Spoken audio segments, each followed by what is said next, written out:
Do you recognize this painting? What if I told you that one of the most iconic and recognizable paintings in the world has been misinterpreted for over a century?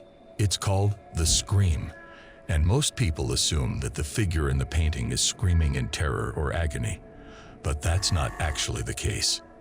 The truth behind The Scream is much more interesting and poignant. The artist, Edvard Munch, painted it after experiencing a deep red sunset that overwhelmed him and triggered a panic attack. In that moment, Munch felt as though the world was closing in on him, and the only way to escape was to cover his ears and shut out the noise. So the figure in The Scream isn't screaming at all. He's covering his ears in an attempt to block out the overwhelming sensations that are causing him to panic.